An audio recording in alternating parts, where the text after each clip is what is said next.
Hello and welcome. If you enjoy quiet, thoughtful lectures to help you relax before sleep, feel free to like this video, subscribe to the channel, and tap the bell so you'll know when the next story begins. Now, take a deep breath. Let your body settle. Let the thoughts of the day gently fall away. You don't need to focus, just listen. Let your imagination rest beside you, like a quiet friend. This is your time. Tonight, we're going somewhere far back, before cities, before humans, before even the idea of history. We're going to visit a world ruled by creatures who once walked the earth for over 160 million years, and then vanished. We'll talk about who they were, how they lived, why they were so successful, and how their story helps us understand our own place in time. It's hard to imagine a planet without people, a world where no one speaks, no one builds, no one remembers.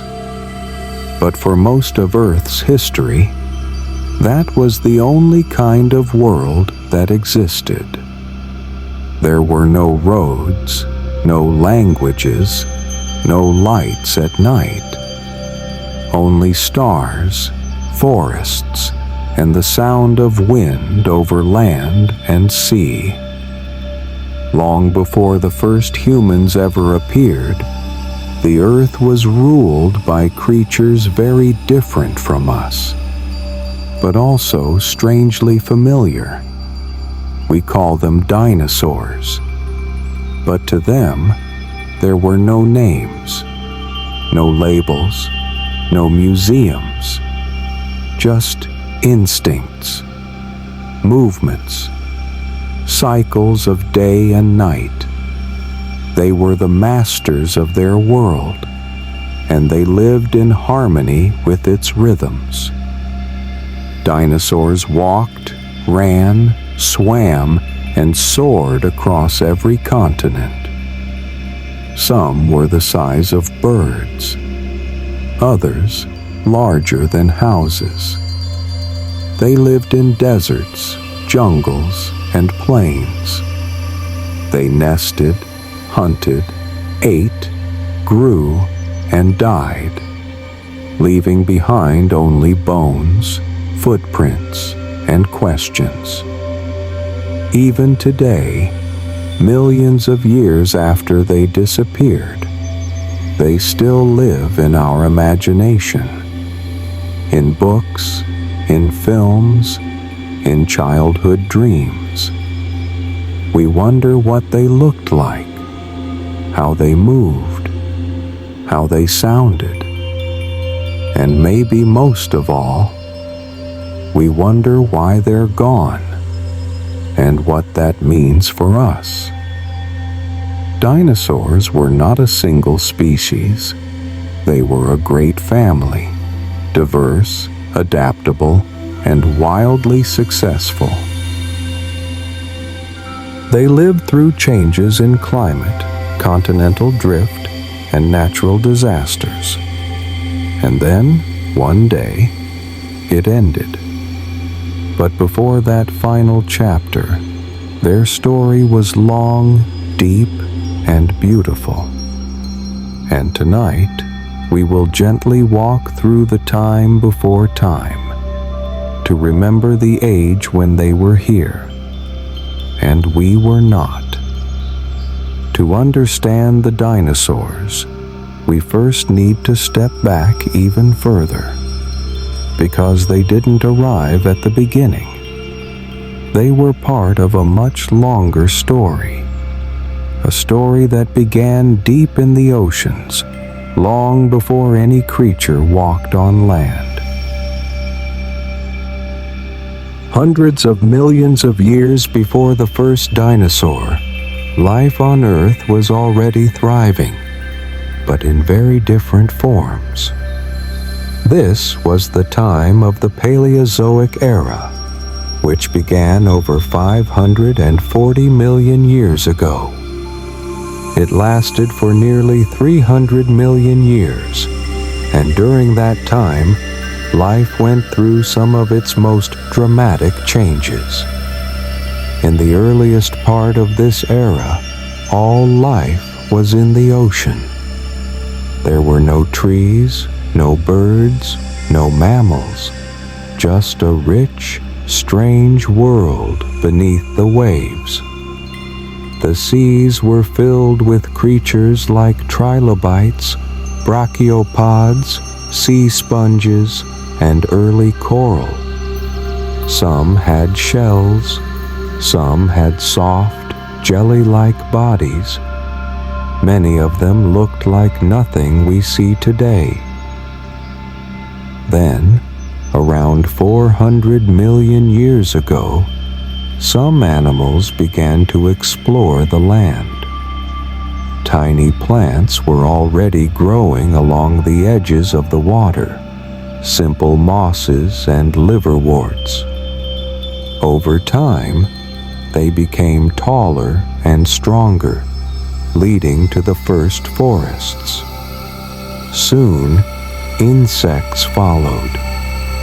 Then amphibians, animals that could breathe in air but still needed water to survive.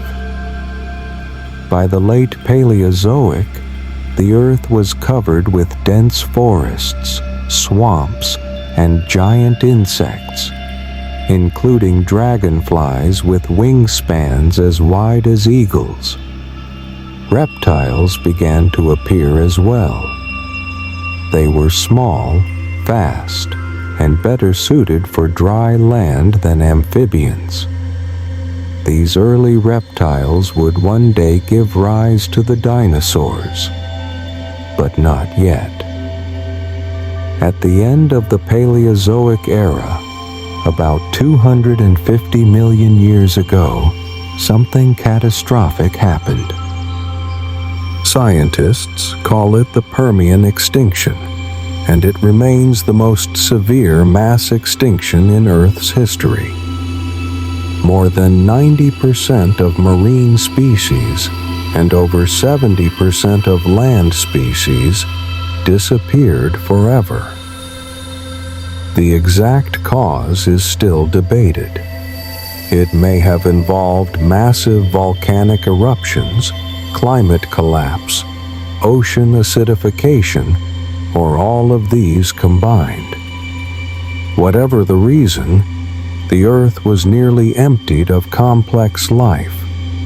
Forests vanished.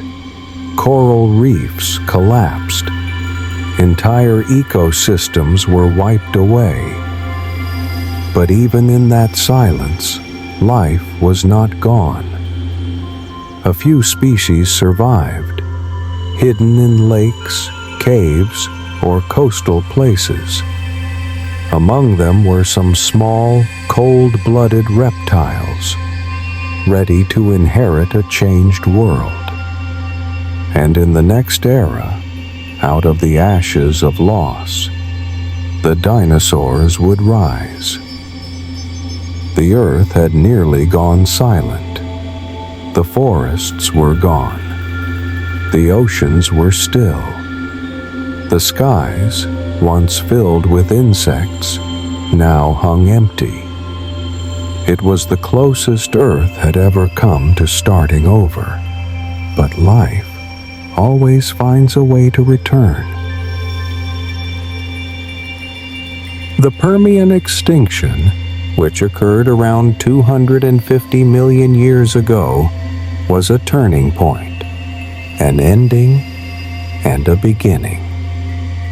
The loss was massive. Entire food chains collapsed. Whole ecosystems disappeared. But this great clearing of life also created space. space for survivors to grow, to change, and to explore. In the millions of years that followed, the planet slowly began to recover. Volcanic activity decreased. The atmosphere stabilized. The climate warmed, though it remained dry, with deserts spreading across much of the land. Earth's geography at this time looked very different. All the continents had joined together into one enormous landmass called Pangaea. This supercontinent stretched from pole to pole. It was surrounded by a vast ocean, and much of its interior was arid, dry, windy, and harsh. But life was returning. Plants began to grow again, tough, low vegetation that could survive with little water. New types of insects evolved, feeding on these hardy plants. And among the animals that had survived, reptiles began to thrive. They had dry, scaly skin that helped them retain water. They laid eggs with protective shells. They didn't need to return to water like amphibians. These traits gave reptiles an advantage in the dry, unpredictable climate of post-extinction Earth. Over time, they evolved into a wide variety of forms, some small and nimble, others larger and stronger. They filled the empty spaces left behind by vanished species. Among these early reptiles were the ancestors of crocodiles, turtles, lizards, and, eventually, dinosaurs. The world was still harsh. The skies were often filled with dust. The land was cracked and red. But step by step, life adapted. Earth was healing. And in this new recovering world, the stage was quietly being set for a very different kind of creature to rise. One that would grow, evolve, and dominate the planet for more than 160 million years. The age of dinosaurs was about to begin. Reptiles had taken over the recovering Earth, but not all reptiles were created equal.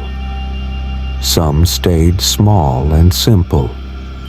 Others began to experiment with shape, with size, with movement.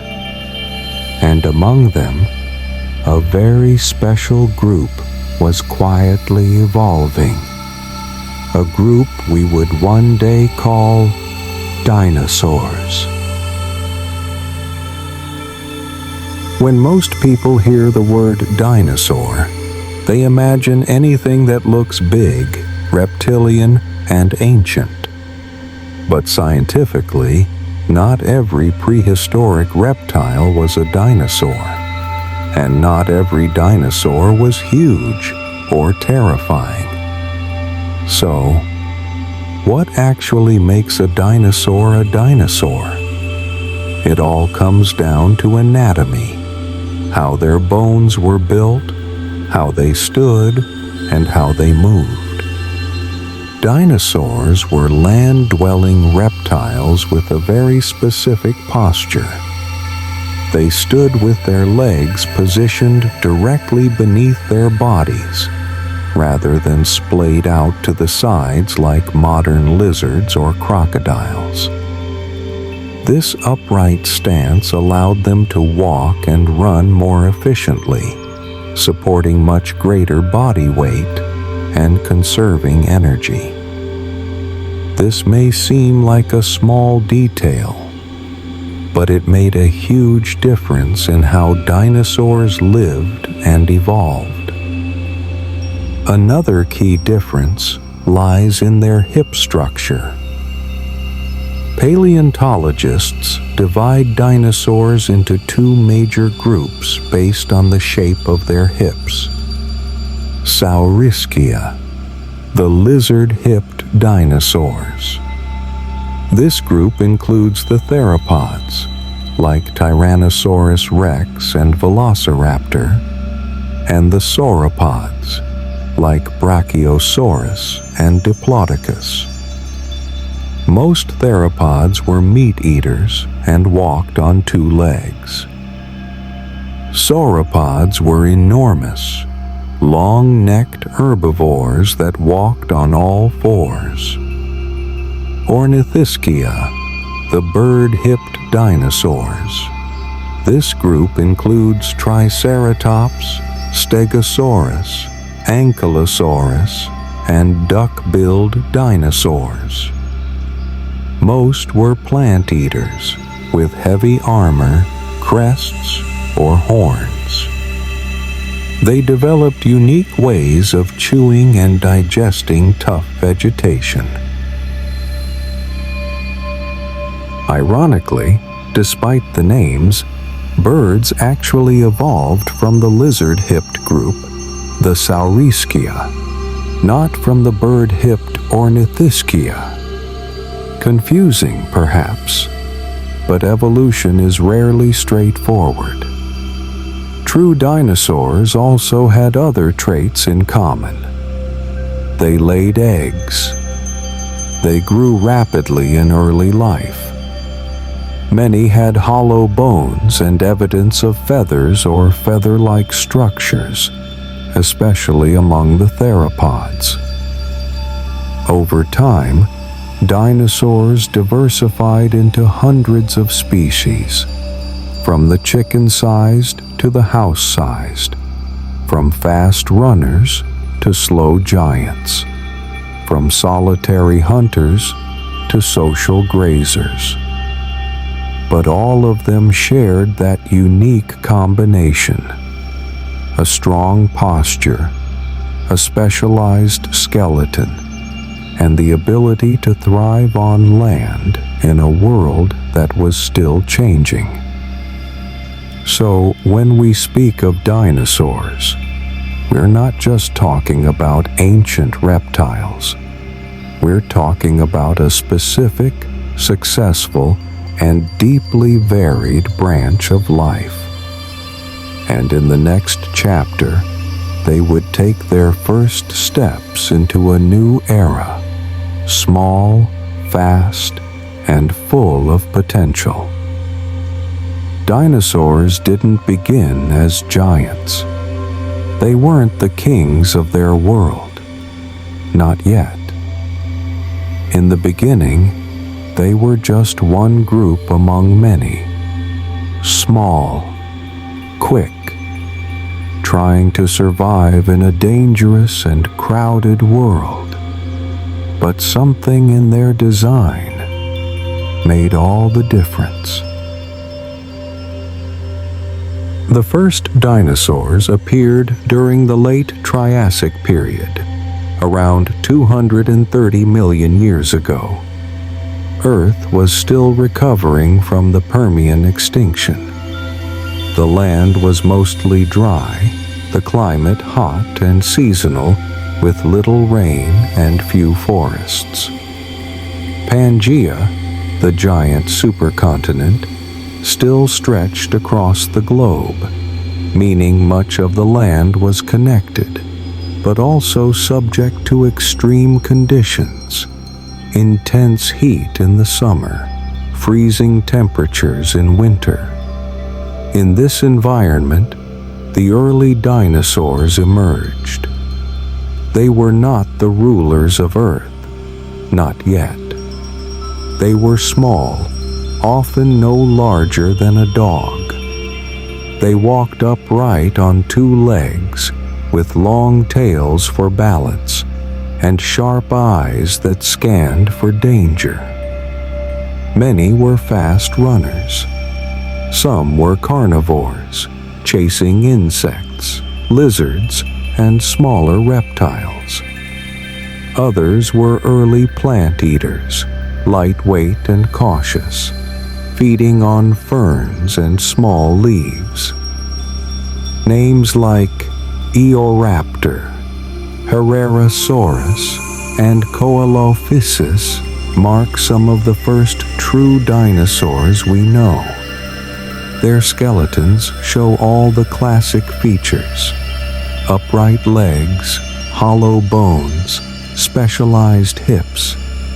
But they lived alongside many competitors. The world was full of other reptiles, including powerful predators called Rauisuchians, armored animals like Dinosaurs, and the ancestors of modern crocodiles, who at that time walked upright on land.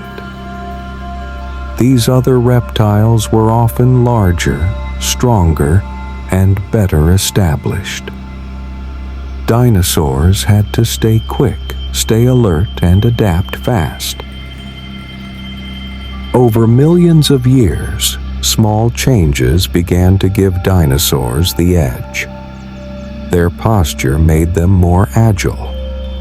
Their metabolism may have been more active, allowing them to grow and recover more quickly. Some scientists believe dinosaurs may have been warm-blooded, or at least partially so, giving them a serious advantage in changing temperatures. Whatever the reason, dinosaurs began to spread. By the end of the Triassic, they had moved across much of Pangaea, finding new environments to explore: deserts, forests, riverbanks, and open plains. Then, around 200 million years ago, another extinction struck. Less devastating than the Permian event, but still significant. Many of the dinosaurs' early competitors vanished.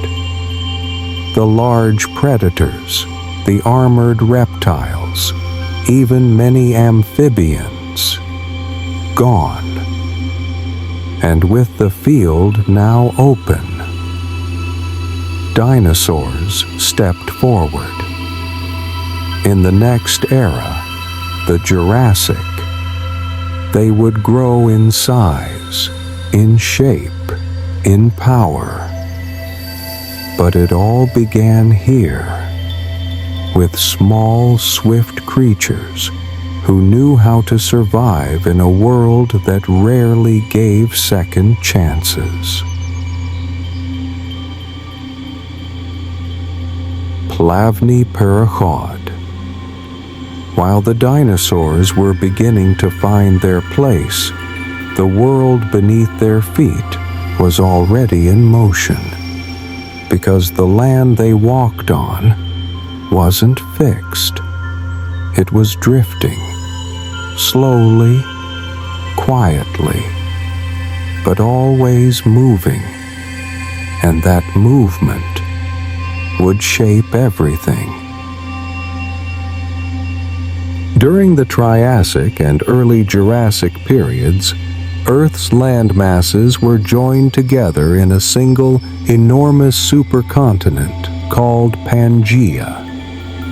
It stretched from the northern polar region almost all the way to the southern pole, a vast, continuous landscape of deserts, mountains, forests, and plains.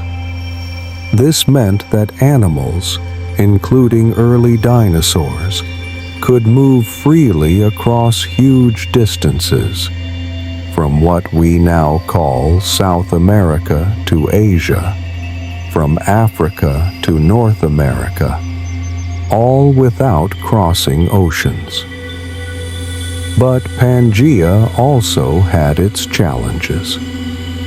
Because it was so large, and because most of it was far from the sea, the interior of the continent experienced extreme climates. The summers were hot and dry, the winters cold and harsh. Rainfall was limited, and water sources were often far apart. Many regions were desert-like, with strong winds, sandstorms, and sudden droughts. Only near the coasts did lush forests and river valleys offer more stable habitats. And even there, the weather could change quickly. This environment demanded adaptation. Only the hardiest plants could survive inland, mostly conifers, ferns, and low, tough shrubs. Animals needed to travel long distances to find food and water. And those who could move quickly or digest a variety of foods were more likely to thrive. The Jurassic period began around 200 million years ago, and with it came one of the most dramatic expansions in the history of life. The earth grew warmer and wetter. Seas rose. Moisture returned to the air. Rain nourished the soil, and the world turned green again. This was a time of growth, not just for plants and forests, but for the creatures who lived among them. Dinosaurs, once small and scattered, now began to diversify rapidly. They adapted to the new environments.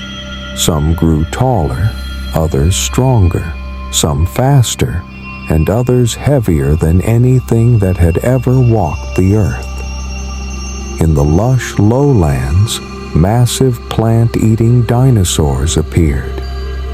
These were the sauropods, the largest animals to ever live on land. Their long necks allowed them to reach high into trees, feeding on ferns, cycads, and conifers. Their tails balanced their massive bodies. Some were over 20 meters long, weighing as much as 10 elephants. Dinosaurs like Brachiosaurus, Diplodocus, and Apatosaurus moved slowly but steadily across the land, often in herds, searching for food and safety. Their size alone protected them from most predators. But where there is prey, there are also hunters. Alongside these gentle giants, the Jurassic saw the rise of powerful theropods, bipedal carnivores with sharp teeth and keen senses. Among them was Allosaurus, a fierce predator with strong jaws and claws, able to take down even the largest dinosaurs when working in groups or through ambush. Theropods evolved into many forms, some large and heavy, others light and fast. Their success would eventually lead, much later, to the evolution of birds. Elsewhere, other groups also thrived. Armored dinosaurs like Stegosaurus roamed in herds, with heavy plates along their backs and sharp tail spikes for defense. Smaller herbivores developed clever adaptations, good hearing, quick reflexes, and the ability to run when danger approached. The oceans, too, were teeming with life. And above the forests, new flyers took to the skies. But that is a story for later. For now, across the land, dinosaurs ruled. They were no longer just survivors. They were the architects of ecosystems. Their footsteps shaped the ground. Their eating habits shaped the forests. And their presence filled the world with sound, movement, and life. The Jurassic was not only an age of giants, it was an age of expansion, adaptation, and balance, and it set the stage for even greater variety in the world to come. The age of giants had begun. Across warm valleys and vast plains, herds of dinosaurs moved slowly through a world that was now full of green. But the forests of the Jurassic were not like the ones we know today. They belonged to an older chapter of life, dense, ancient, and quiet, except for the creatures that lived among them. By the middle of the Jurassic period, around 170 million years ago, the Earth had become a world of forests. But these were not forests filled with flowering plants or grass.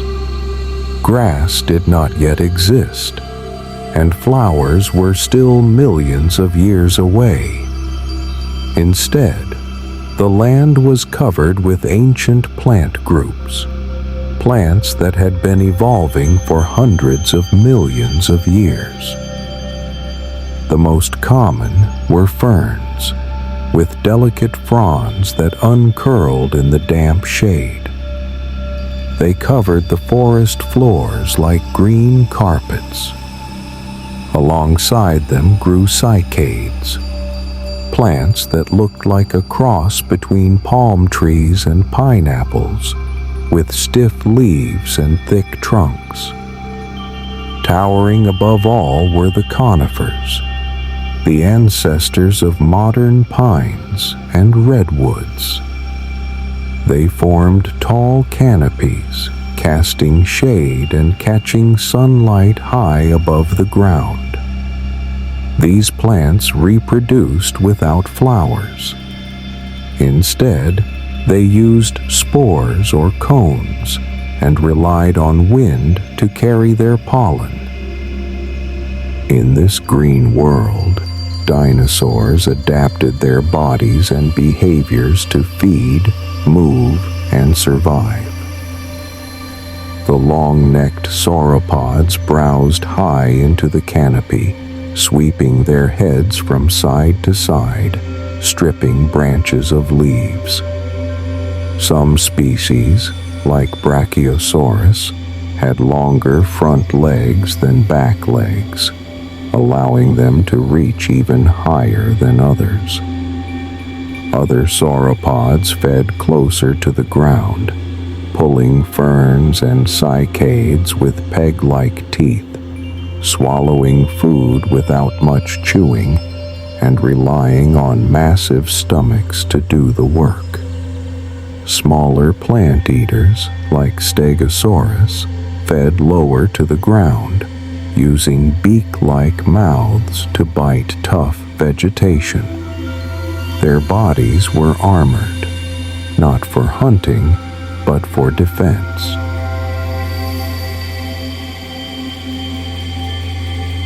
To move through these thick forests and open plains, dinosaurs developed strong legs, flexible tails, and balanced bodies. Some ran on 2 legs, others lumbered on 4. Each step they took left marks in the mud, many of which have survived to this day as fossilized footprints. But life in the Jurassic was not limited to the ground. For the first time, vertebrates took to the sky. These were not birds, but pterosaurs, flying reptiles with wings made of skin stretched across long, slender fingers. Some, like Dimorphodon, were small and insect-eating.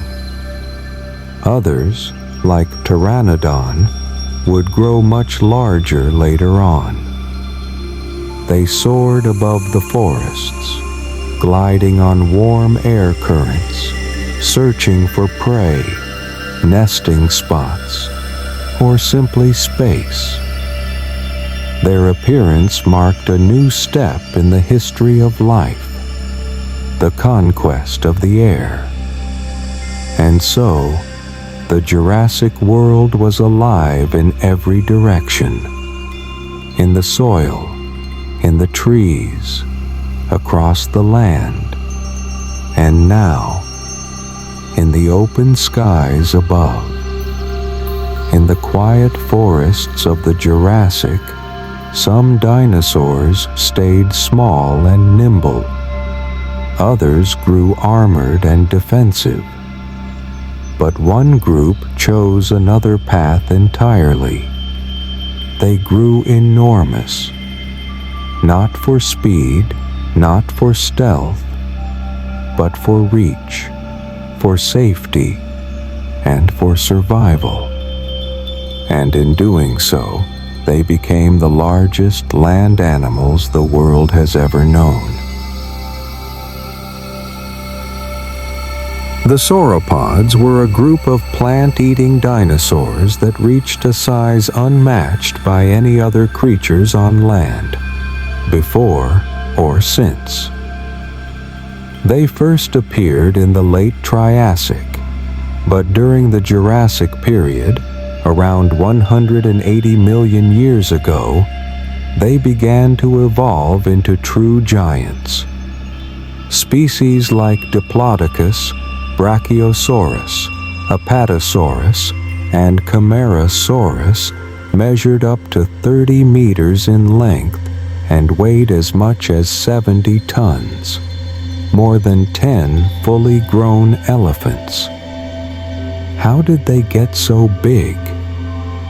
Scientists are still exploring this question, but part of the answer lies in how they were built.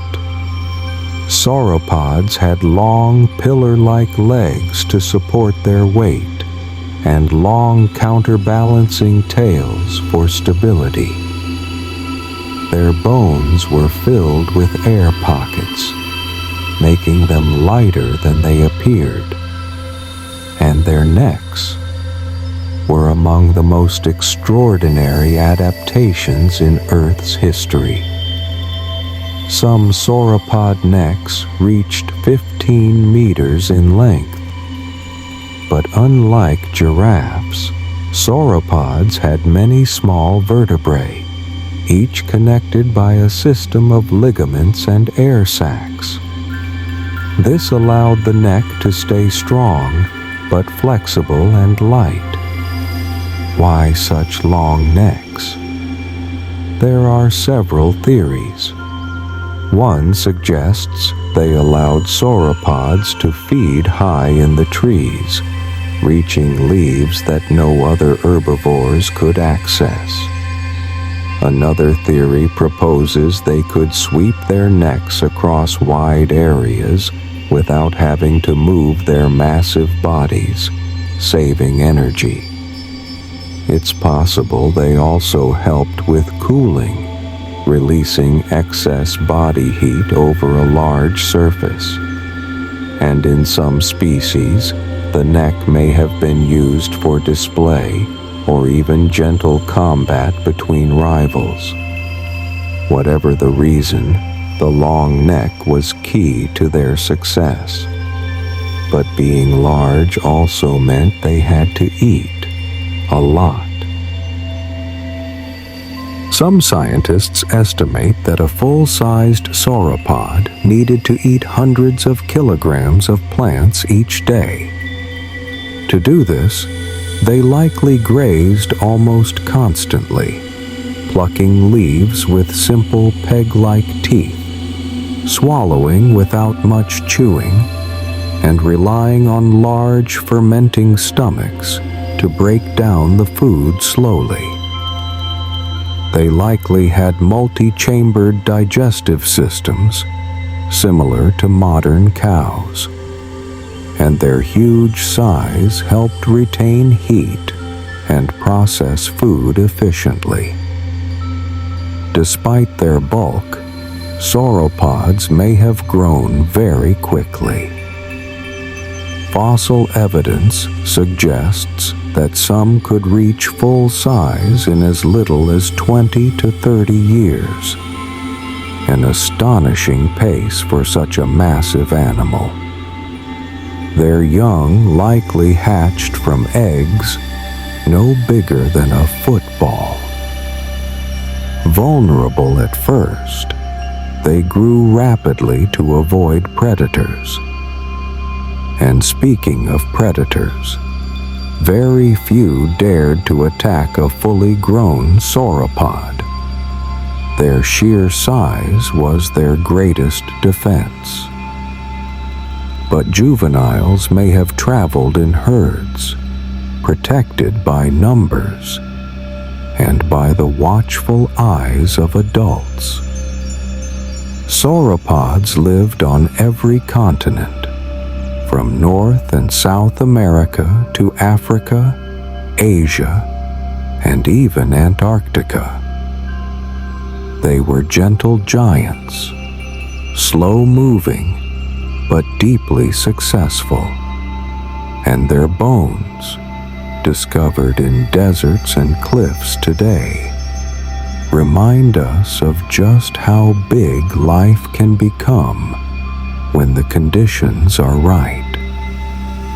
They walked the earth for over 100 million years, and though they are long gone, their story still stretches out like their necks across time.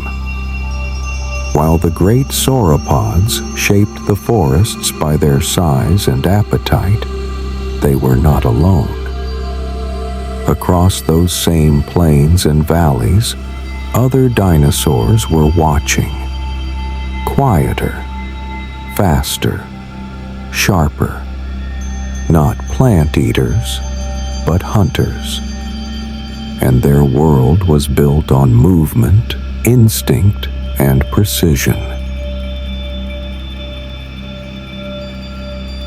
During the Jurassic period, as plant eaters grew larger and more numerous, so too did the dinosaurs that preyed on them.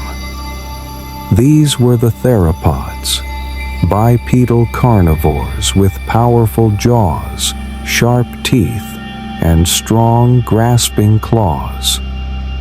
They came in many sizes, but shared a common purpose: to hunt, to survive, and to adapt. One of the most famous predators of the time was Allosaurus. Allosaurus lived around 150 million years ago. It stood up to 9 meters long, with a skull filled with serrated teeth, perfect for slicing through flesh. Its arms, though short, were strong, with 3-fingered hands tipped with long, curved claws. Its legs were built for movement, not for sprinting like modern cheetahs, but for fast, powerful strides. Unlike some predators that relied on ambush, Allosaurus may have been a more active hunter, chasing down prey, attacking from the side, and possibly using its head like a hatchet, slamming its jaws downward with great force. Other theropods of the time included Megalosaurus, one of the first dinosaurs ever named in science, and Ceratosaurus, known for the horn-like bump on its nose. Each species had slightly different adaptations. Some had stronger bites, others had better balance. Some were solitary, others may have hunted in packs, but all shared a set of key features. Forward-facing eyes for better depth perception, lightweight skeletons for agility, hollow bones to reduce weight, sharp, replaceable teeth that fell out and regrew throughout their lives. Hunting was never easy. Sauropods were massive. Stegosaurs had tail spikes.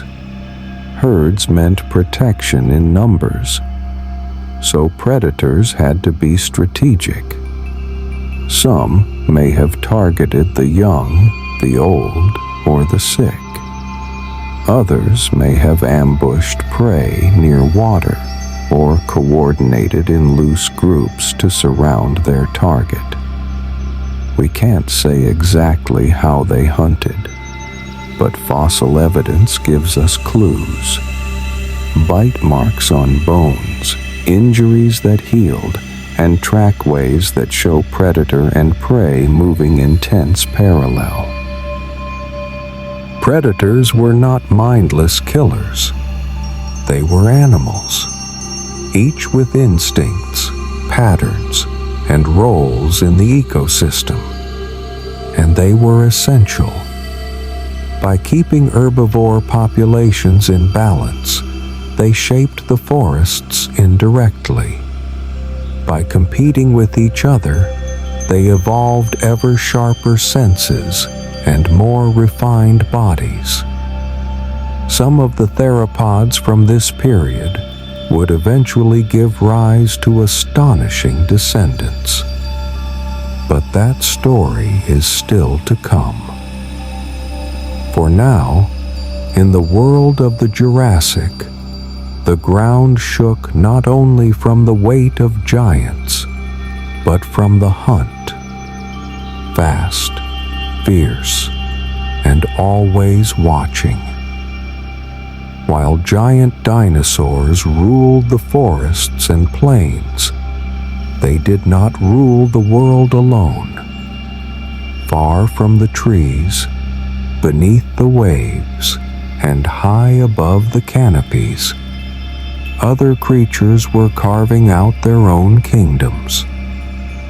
And though they are often called dinosaurs, they belong to different branches of the great tree of life. When people imagine the world of dinosaurs, they often picture creatures swimming in the oceans or flying through prehistoric skies. But in truth, true dinosaurs were strictly land animals. They walked on solid ground, with specific skeletal features and upright legs. The creatures that lived in the sea and flew through the air were not dinosaurs, but they were just as fascinating. Long before whales or sharks claimed the sea, marine reptiles dominated Earth's oceans. They evolved from land-dwelling ancestors who returned to the water, adapting over millions of years to swim, hunt, and give birth at sea. Among the most well-known were ichthyosaurs, dolphin-shaped reptiles that first appeared around 250 million years ago. They had long snouts, large eyes, and powerful tails. Some reached lengths of over 15 meters, feeding on fish, squid, and smaller marine creatures. Plesiosaurs, recognizable by their long necks, small heads, and broad, flat bodies. They swam using 4 paddle-like flippers and glided through the water like underwater birds. Some species had short necks and huge jaws instead, showing just how varied this group was. Mosasaurs. These were the apex predators of the late Cretaceous, appearing around 90 million years ago. They looked like giant sea lizards with powerful tails and double-hinged jaws. Some were over 18 meters long and likely hunted other marine reptiles, sharks, and anything that moved. These animals gave live birth in the water, and many had adaptations such as salt glands and flipper-like limbs. They were not simply sea dinosaurs. They were marine reptiles, uniquely adapted for life in a world with no solid ground. Above the forests, another group took to the skies, the pterosaurs, the first flying vertebrates in Earth's history. They evolved in the late Triassic, around 220 million years ago, and remained in the skies until the end of the Cretaceous. Pterosaurs were not birds and not dinosaurs, though they were close relatives. Their wings were made from a membrane of skin, stretched from an extended fourth finger down to their ankles or hips. They had hollow bones, sharp eyes, and often long beaks. Early species, like Dimorphodon, were small and likely insectivorous. Later, during the Cretaceous, species like Pteranodon and Quetzalcoatlus would reach wingspans of over 10 meters, larger than any modern bird. Pterosaurs lived in a variety of environments: coastal cliffs, inland lakes, and open plains.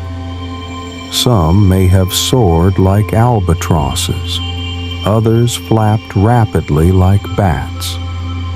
Many had crests on their heads, possibly for mating display or aerodynamic stability. Despite their light bones, they were strong flyers, capable of long distances and complex flight behavior. Together, the marine reptiles and pterosaurs remind us that the age of dinosaurs was not just a story of the land. It was a world in 3 dimensions, with life swimming through warm oceans and gliding through humid skies, while dinosaurs moved below, shaping the earth step by step. Each group ruled its own domain, each adapted in its own way, and together they filled the planet with motion, variety, and wonder. By the end of the Jurassic, dinosaurs walked every continent. The seas were full of marine reptiles. The skies carried the wings of pterosaurs. The earth was alive, rich with movement, color, and noise. But even this world was not finished changing, because the next chapter would bring something entirely new. The Cretaceous period began around 145 million years ago and lasted until about 66 million years ago. It was the final chapter in the age of dinosaurs, and one of the most dynamic. By this time, the great supercontinent Pangaea had broken into several large land masses. The Atlantic Ocean was opening. North America, South America, Africa, Europe, and Asia were drifting apart, each developing its own climate, its own habitats, its own evolutionary pathways. These shifting continents created geographic isolation, and isolation drove diversity. Dinosaurs in one part of the world evolved differently from those in another. Species became more specialized, adapting to local conditions, food sources, and environments. The Earth itself was changing too. Climate patterns shifted. Sea levels rose and fell. New inland seas formed, separating ecosystems even further. And then, something beautiful happened. Around 130 million years ago, the first flowering plants appeared. Before this, Earth's plants were mostly ferns, cycads, and conifers, reproducing with cones or spores. But now, flowering plants, or angiosperms, began to spread. They grew faster. They reproduced more efficiently, and many evolved close relationships with insects for pollination. Their arrival transformed the landscape. Fields of color replaced monotone forests. New smells, new fruits, and new forms of food began to support a wider range of life. Dinosaurs, too, adapted. Herbivores developed more complex teeth to handle tougher leaves and fruit. Some, like the hadrosaurs, or duck-billed dinosaurs, evolved hundreds of tightly packed teeth that could grind vegetation with surprising efficiency. Others, like ankylosaurs, covered themselves in heavy armor and developed clubbed tails for defense. Ceratopsians, including the famous Triceratops, grew elaborate frills and horns, possibly for protection, possibly for display, perhaps both. Predators also evolved. The tyrannosaurs, once mid-sized hunters, grew larger and more dominant, culminating in the massive Tyrannosaurus rex, who appeared toward the very end of the Cretaceous. Meanwhile, in the skies, pterosaurs became more specialized, and birds, descendants of small feathered theropods, were beginning to appear in greater variety. This was a world of innovation.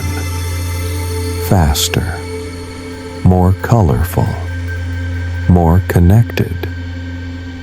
Ecosystems became more layered and interdependent, and Earth was reaching a peak of biological complexity unlike anything it had known before.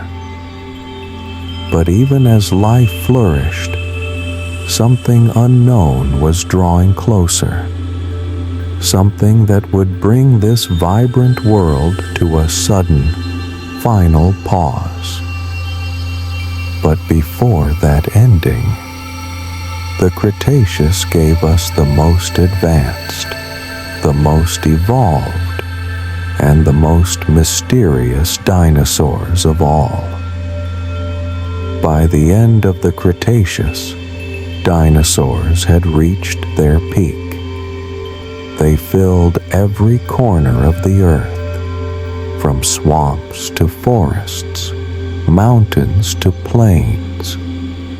Some were tiny, light as birds. Others were massive, armored, horned, or crowned with crests. But two names, above all, would echo through time and stay with us more than any others. One stood tall with terrible teeth, the other low and wide with horns of defense. And even now, millions of years later, we still speak their names. Few dinosaurs capture the imagination like Tyrannosaurus rex. Its name means Tyrant Lizard King, and it ruled parts of what is now North America around 68 to 66 million years ago, right at the end of the Cretaceous period. Tyrannosaurus rex was one of the largest carnivorous dinosaurs ever discovered. It stood up to 4 meters tall at the hips, measured over 12 meters long, and weighed more than 8 tons. Its skull alone could be over 1.5 meters long, filled with massive bone-crushing teeth, some as long as a banana. And unlike many reptiles, those teeth weren't blade-like, but thick and strong, built to crush, not slice. Its jaws may have been the most powerful of any land animal in history, capable of biting through bone, shattering skulls, and tearing through even the toughest armor. But Tyrannosaurus rex was more than just muscle. Its skull had large cavities for smell and vision, suggesting it had an excellent sense of smell, possibly better than any living bird or mammal. Its eyes faced forward, providing depth perception, crucial for a predator. And yet, Tyrannosaurus rex was not always hunting. Some paleontologists believe it may also have scavenged when the opportunity came. It was likely an opportunist, both hunter and scavenger, depending on the situation. And what about those tiny arms? Though often joked about, they were not useless. They were heavily muscled and may have helped hold struggling prey, or played a role during mating or balance when rising from rest. Near this apex predator lived another icon of prehistory, the mighty Triceratops. Its name means three-horned face, and it too lived around 68 to 66 million years ago in the same regions as Tyrannosaurus rex. Triceratops was a ceratopsian, a group of herbivorous dinosaurs known for their frills and facial horns. It had 2 long horns above its eyes and a shorter one on its nose. Behind its head was a large bony frill, possibly used for protection, display, or temperature regulation. Triceratops could grow over 9 meters long and weigh up to 12 tons. It walked on 4 strong legs and had a large, heavy skull, nearly a third of its entire body length. Its mouth ended in a sharp, beak-like structure for clipping plants, followed by rows of grinding teeth deep in the jaw, perfect for chewing tough, fibrous vegetation. Did these two titans ever fight? We may never know for sure, but some fossilized Triceratops bones bear healed bite marks that match T-Rex teeth, suggesting encounters between predator and prey were not just possible, but likely. And yet, both animals lived at the very end of the Cretaceous. They were among the last of their kind, the final giants before the skies darkened and the world changed forever. Today, we know them not from legend, but from fossils. Bones found in stone, teeth in riverbeds, footprints in ancient mud. These remains tell us stories, not myths, but memories written in stone. They show us how bones healed, how teeth wore down, how herds moved together. And they remind us that even the most famous dinosaurs were once just living creatures, grazing, hunting, breathing, and adapting until the very end. When we imagine dinosaurs, we often picture teeth, claws, and thunderous footsteps. But even the largest giants began as something small, delicate, vulnerable, and long before they roamed the earth, they were quietly waiting inside an egg. One of the most remarkable discoveries in paleontology is that many dinosaurs laid eggs, and some may have even cared for their young. We know this not from imagination, but from fossilized nests preserved in stone for tens of millions of years. These ancient nests have been found in what is now Mongolia, Argentina, the United States, and beyond. Inside them are eggs arranged in circles, sometimes in multiple layers, suggesting that dinosaurs returned to the same spot year after year to lay their eggs. Some nests contain dozens of eggs. Others show signs of hatching, tiny bones, partial shells, and even small footprints nearby. From these remains, we've learned that dinosaurs didn't just lay eggs and leave. In some species, adults may have guarded the nest, kept the eggs warm, or even fed their young after hatching. One of the most famous fossil discoveries is a dinosaur now called oviraptor, which means egg thief. When its skeleton was first found above a nest of eggs, scientists assumed it had been stealing them. But later, it was revealed those were its own eggs. It had died while protecting them, frozen in time, in the act of parental care. This changed everything. It suggested that, like birds, some dinosaurs were more nurturing than we once believed. And that wasn't the only surprise.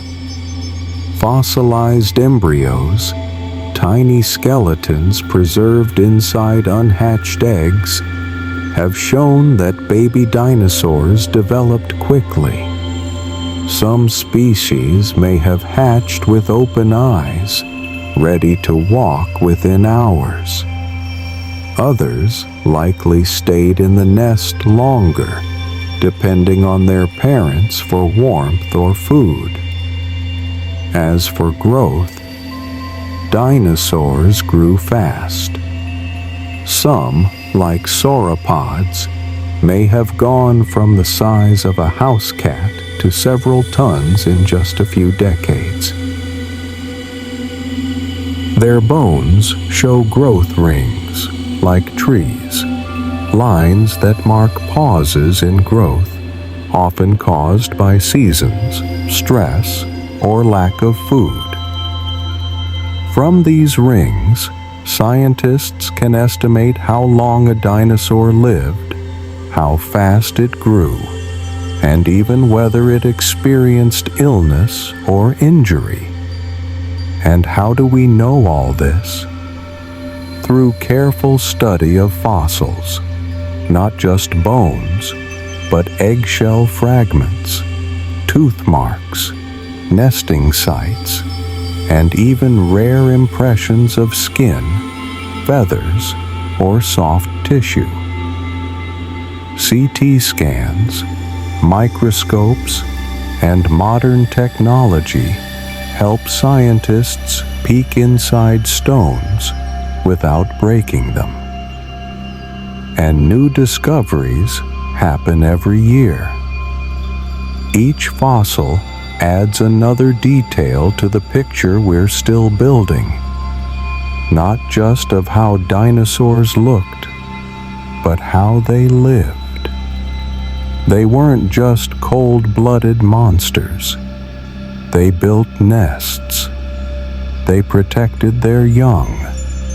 They learned, grew, and sometimes stayed in families. Even the fiercest hunters may have once rested beside their eggs, waiting for the sound of tiny claws tapping gently from within. For millions of years, the world of dinosaurs was silent, buried beneath layers of earth, forgotten under stone. But time is patient, and eventually, their bones began to speak. Dinosaurs disappeared from the earth over 66 million years ago. Yet today, we know more about them than ever before.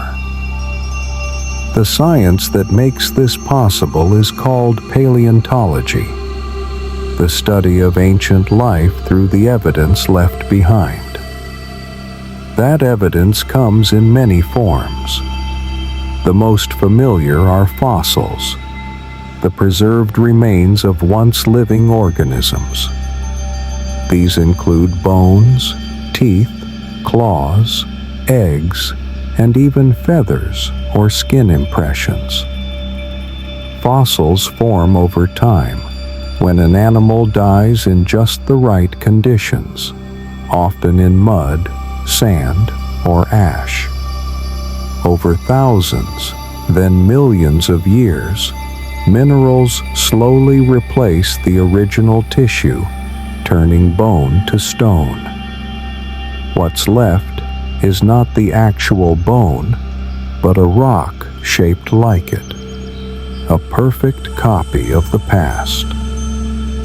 Sometimes we find complete skeletons. More often, we find fragments, a single tooth, part of a leg, a jawbone curled in stone. Each piece tells a part of the story, but bones are not the only evidence. In some places, we find footprints, tracks pressed into soft earth, then hardened by time. These tracks show how a dinosaur walked, how heavy it was, how fast it moved, and sometimes even how it interacted with others. Long trails of footprints suggest herds. Parallel tracks suggest movement in groups. Tiny prints beside large ones may show a young dinosaur walking beside its parent.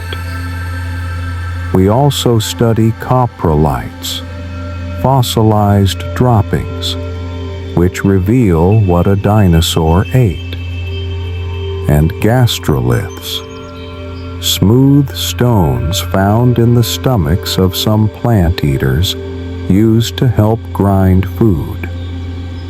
Modern paleontology combines fieldwork and technology. In deserts, cliffs, and caves, scientists carefully dig with brushes and tools, removing stone millimeter by millimeter.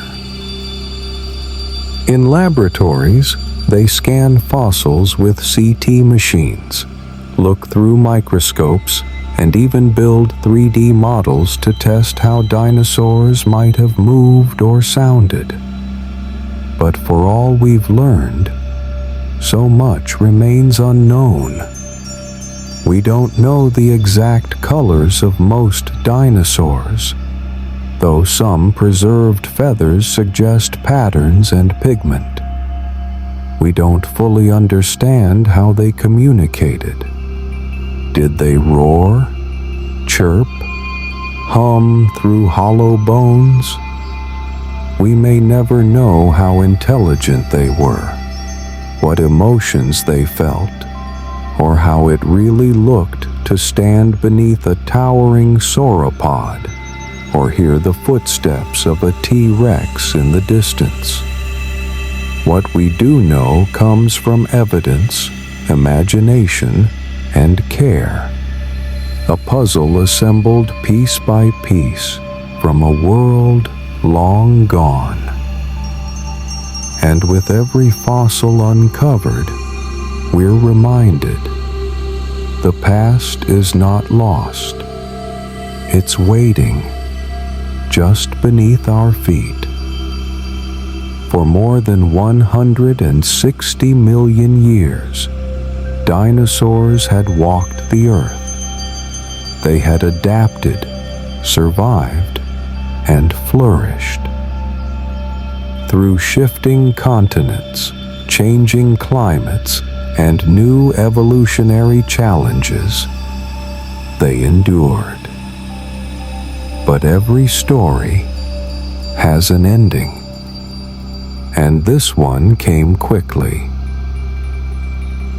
Around 66 million years ago, at the end of the Cretaceous period, a catastrophic event changed life on Earth forever.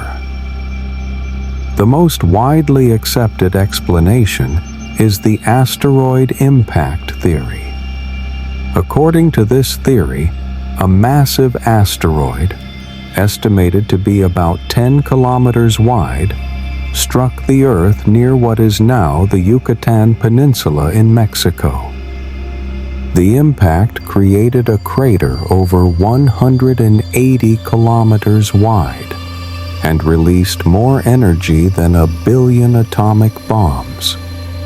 In an instant, forests burned.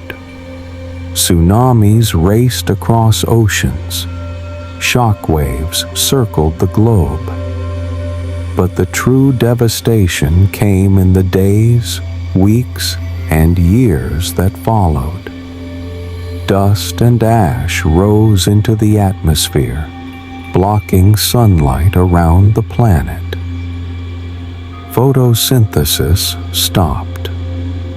Temperatures dropped. What followed was a kind of impact winter, a global darkness that lasted months, perhaps years. Without sunlight, plants began to die. Without plants, herbivores starved. And without herbivores, predators followed. Entire ecosystems collapsed. At the same time, there was intense volcanic activity in what is now India, a region called the Deccan Traps. For thousands of years before and after the impact, massive eruptions released gas, ash, and lava, changing the chemistry of the atmosphere and adding further stress to an already struggling planet. Between the asteroid, the volcanoes, and the changing climate, about 75% of all species on Earth disappeared. This included nearly all dinosaurs, as well as flying reptiles, large marine reptiles, ammonites, and countless smaller organisms. But some things survived.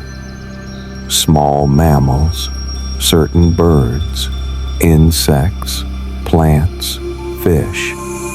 Life did not vanish entirely. It changed. And from those survivors, new stories began. But for the dinosaurs, the age of giants was over. What caused their extinction? Was it the asteroid alone? The volcanoes? A perfect storm of disasters? We may never know every detail, but the evidence is clear. Something extraordinary happened, and it ended a world. Today, we find signs of this moment in a thin layer of clay found all over the planet. That layer contains high levels of iridium, a metal rare on Earth, but common in asteroids. It marks the boundary between two great ages, the Cretaceous and what came after. And buried within that layer is silence. In the aftermath of extinction, the Earth was changed. Forests regrew slowly, oceans calmed, and into the empty spaces left behind, new creatures began to rise. Among the survivors were small mammals, furry, warm-blooded, and adaptable. They had lived in the shadows during the age of dinosaurs, often hiding underground, feeding at night, avoiding the attention of predators. But now, with the great reptiles gone, they began to grow. They evolved quickly into new shapes, new sizes, new possibilities. Over millions of years, mammals gave rise to everything from mice to whales, from wolves to elephants, from primates to humans. But the dinosaurs didn't disappear entirely. One small group survived: the birds. Birds are not just descendants of dinosaurs. They are dinosaurs. Their bones, their breathing systems, their eggs, even their feathers, are all inherited from ancient theropods. When you see a pigeon, a sparrow, an eagle, or a crane gliding through the air, you are seeing the last branch of a once great family. They are the living legacy of creatures that once ruled the earth. Today, we walk in a world built on the remains of that ancient age. Mountains made from uplifted seafloors. Coal formed from ferns that dinosaurs once walked through. Footprints frozen in stone. Fossils beneath our cities. The age of dinosaurs lasted for more than 160 million years. Human history, in comparison, is a blink, just a whisper in the timeline of Earth. But through study, through care, through science, we are beginning to remember what was once forgotten. And in doing so, we see that history is not just something behind us. It is beneath us, within us, and sometimes even around us, in feathers and flight. Dinosaurs were not monsters. They were not myths. They were living beings, growing, breathing, adapting, caring for their young, surviving in a world both strange and familiar. They walked the same earth we walk now, under the same sun, beneath the same stars. They remind us how powerful life can be, how fragile, how temporary, and how resilient. Tonight, as you close your eyes, remember that deep beneath the surface of your world is the memory of another. A world of giants, of forests that no longer exist, of skies filled with wings that have long turned to dust, but also of legacy, of stories written in stone and still unfolding. Sleep well, and may your dreams carry you gently across ancient landscapes where the earth was young and everything seemed possible.